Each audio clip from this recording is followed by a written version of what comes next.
और जब जिब्राइल अलैहिस्सलाम ने हमारे आका के कदमों का बूसा लेकर उन्हें जगाया तो हमारे आका जाने के लिए तैयार हुए।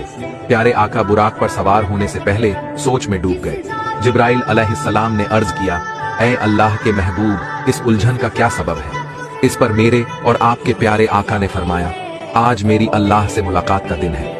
आप मेरी खिदमत के लिए हाजिर हैं और जन्नती बुराक मेरी सवारी के लिए मौजूद है। पर मुझे फिक्र है कि हश्र के दिन मेरी उम्मत का क्या होगा जब वो पुलसिरात से होकर गुजरेंगे जो बाल से बारीक और तलवार से तेज है। उसी वक्त अल्लाह की तरफ से बशारत दी गई, ऐ मेरे महबूब, आप गमगीन न हो, मैं आपकी उम्मत को पुलसिरात से ऐसे गुजार दूंगा कि उन्हें पता भी नहीं चलेगा। सुभान अल्लाह या रसूल अल्लाह। बेशक समुंदर में इतने पानी के कतरे नहीं हैं जितने हमारे आका के हम पर एहसान है। अगर वीडियो पसंद आए तो इसे अपने मोमिन भाइयों तक जरूर पहुंचाएं।